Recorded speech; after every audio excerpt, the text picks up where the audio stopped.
going to conquer and we're going to take some.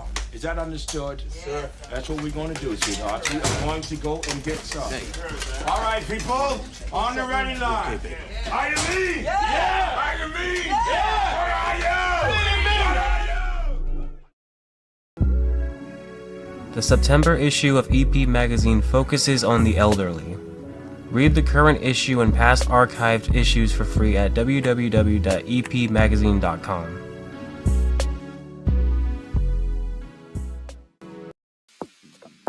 Monotony. It comes in all shapes and sizes. Dull, tedious, just plain boring. But what is this? A contender, perhaps?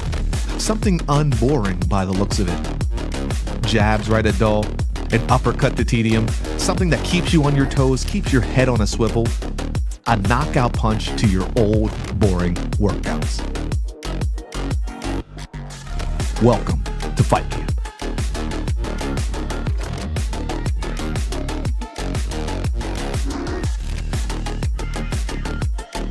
Oscar Mike Radio is a proud podcast partner of REITs Across America Radio, heard every Thursday at 11 a.m. and Sunday at 8 a.m. Eastern.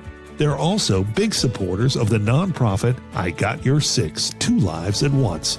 And with every REIT you sponsor through Oscar Mike Radio, $5 goes back to this great organization dedicated to making a difference in the lives of veterans, law enforcement, firefighters, and first responders battling PTSD. 2 Lives at Once pairs these brave men and women together with dogs rescued from kill shelters. In this way, 2 lives are saved at the same time by saving each other. Donate now. Go to REITsAcrossAmerica.org/Oscar Mike Radio to help. That's REITsAcrossAmerica.org/Oscar Mike Radio.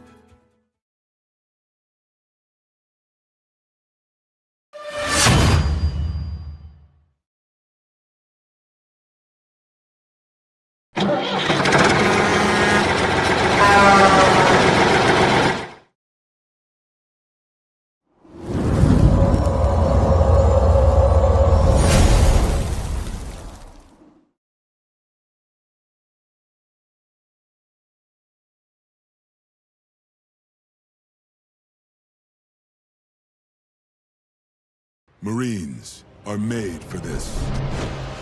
Made for the calling only warriors can answer. Made from an unshakable belief in our nation and a strength that comes from the determination to win together.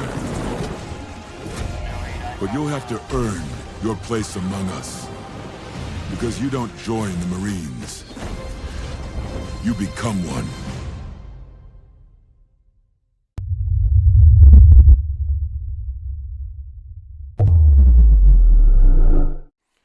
Hello and welcome again to Oscar Mike Radio. My name is Travis, Marine Corps veteran and your host. Oscar Mike Radio is produced by Sinister One Productions. What's your podcast doing? I want to thank my sponsors and supporters. Thank you very much as we count down to number 500.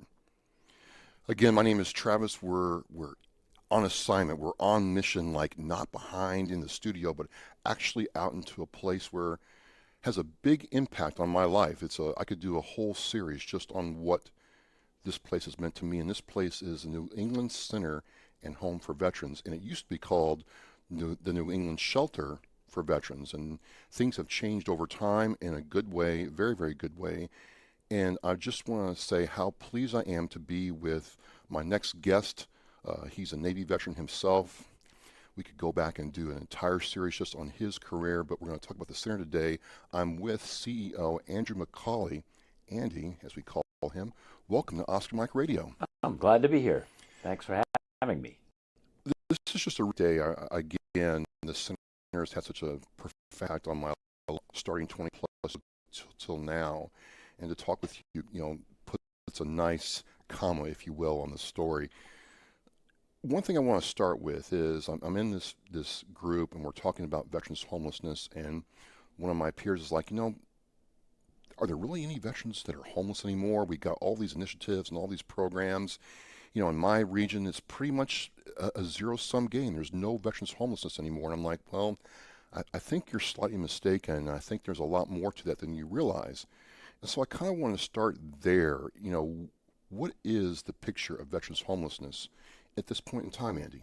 So, Travis, I'd love to and happy to talk to you about homelessness among veterans and the risks and the rates and the great progress that has occurred and the work that I think that needs to be done. But I do want to at first, mention the fact that you said that the New England Center has had a significant impact on your life and on you, but I could turn that around, and you've had a significant and very positive impact on the center. I'm the host, not the guest. I know, but I think it's important to acknowledge that as a member of the board of directors, as an advocate, as a ambassador in the community, you brought a wealth of resources and I think attention to the issue of homelessness among veterans and the challenges that some veterans, not all veterans, but some veterans may face in their lives after military service. And I think that really is pretty part and parcel of what we think about when we think about veteran homelessness. Yeah. It is correct that over the last 14 years, almost 15 years that I've been here, this country has made great strides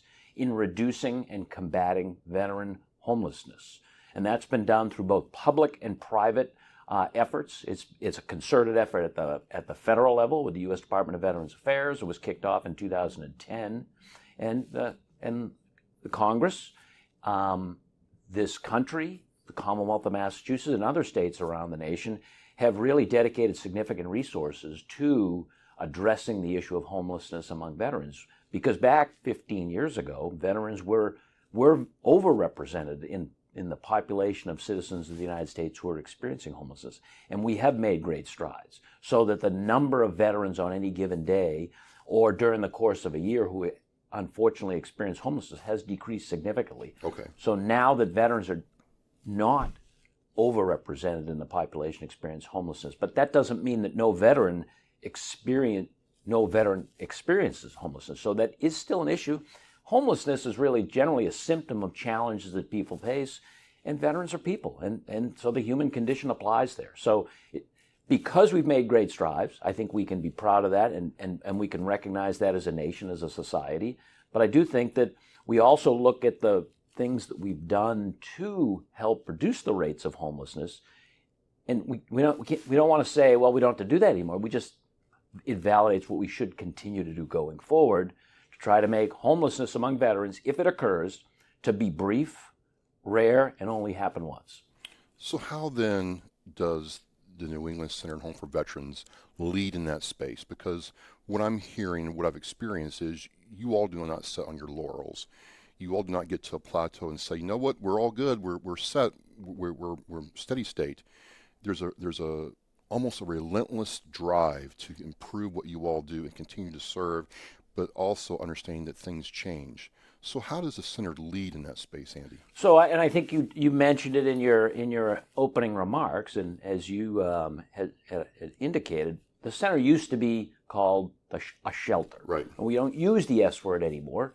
Not that it's a bad word, but when it was founded by visionary Vietnam veterans now decades ago, they looked around and saw so many of their Vietnam veteran era compatriots experiencing homelessness, and so they said, well, what does someone who's experiencing homelessness need? They need a place to shelter. Right. So they founded this as a.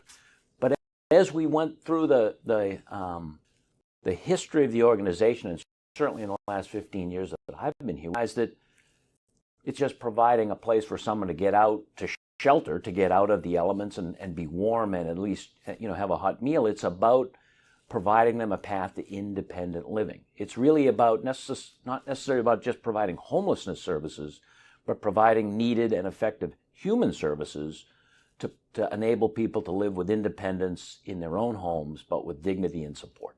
And that's where I think we've really focused at this point. And we've moved from being, over the course of a few decades, from being an organization that provides shelter, which is in and of itself a very important, if someone doesn't have that, they need to have it. But we're sort of gone up the scale of the needs hierarchy to really provide services that can allow people to live, veterans to live with independence and dignity. So you're speaking of Maslow's hierarchy, right? And so, as I understand it, you all provide that shelter base, that foundation, and then allow the to be fulfilled by their services. So if someone is lost their housing, Okay. So that they don't have a place to sleep tonight, tomorrow night, next year. They can come here and have a home. And that home is their home, and it'll be hopefully only for a short period of time, because the programs here are designed and provided to help veterans who have lost their housing to get enough support so that we can help them get housing. So they are no longer experiences. But even beyond that, more so now, we're out in the community connecting with veterans who might be experiencing challenges so that their housing becomes at risk. And so we provide them services so they never lose their housing and they never actually have to come here. That's a more effective model. That's the prevention model. So one of the things that's coming up for you all is the annual gala, and I've been to several of them. It's always a good time, but as you know, there's several galas in the Boston area during this time of year.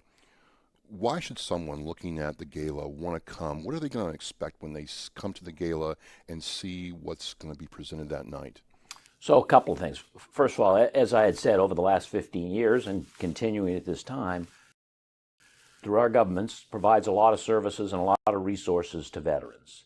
But that's not necessarily enough. We're a private organization. We're a not-for-profit corporation here in Massachusetts that provides services to veterans from actually all around the country. And it's a private organization with a very public mission, which is to deliver on our pledge to support veterans.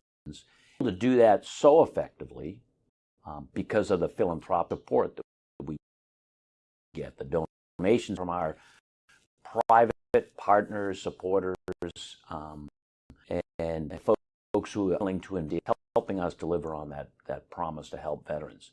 So our Leave No One Behind Gala, one, as you said, of a number that are held here in the Boston area, I think is one of the largest veteran-specific fundraising galas. And it is used for us to do two things. One, it allows us to tell our private supporters about what we've done during the year. So it's an informational forum for them, and also it allows us to raise money to help support the mission of the center every single day. So it's really a wonderful event. So what we think, we know there's a lot of organizations out there that hold galas that are fundraising for very, very worthwhile causes, but we think ours is very special. Is it any more worthwhile than others? To us, it is. So that's the first point I would make as far as why think that someone would enjoy and benefit attending the Leave No One Behind Gala here this November 4th. The other one is we think we have a really interesting and inspiring program. We have great keynote speakers. I think it's a very inspirational evening, and I think it's an evening of camaraderie, an evening of some entertainment, and an evening of inspiration.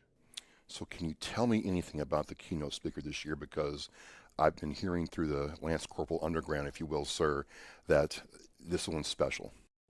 Well, I think every year we have a special, but this year we're really especially proud that we have a speaker that I think has inspired the nation over the last 18 months, someone that I think will be very recognizable, someone who's from here, the Boston area.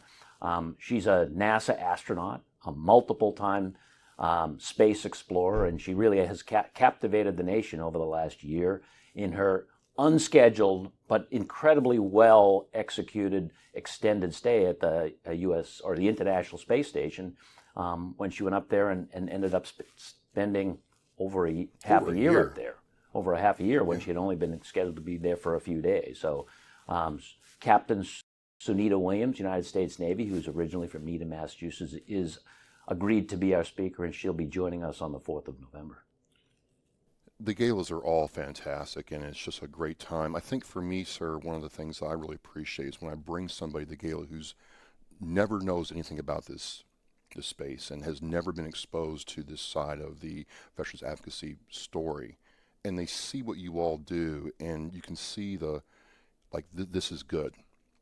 Does that ever get old to you when you have somebody come up to you and say, you know what, I learned a lot tonight. I'm connected to what you all do. Does that ever get old? Well, it certainly doesn't get old to me, and I think it's a great way to build. Generally my response to that is thanking them for attending and extending an invitation for them to come see to the center here and see it in person themselves. So, the New England Center and Home for Veterans serves veterans, and we're able to do it because of the support through Leave No One Behind and other events like that. And we don't serve most veterans. Most veterans in this country, you know, make incredible contributions, all out of proportion to the scale of their numbers, to our society, in government, in business, and community leadership. The veterans we serve are a very small subset of veterans, but folks who are facing really, really tough and complex challenges, and that's who we're serving. So winding this down, sir, you have the gala coming up. You have this amazing speaker. You've dealt with change over the last decade, 20 years, since the center's inception. What's next for you all into 2026 and beyond, do you think?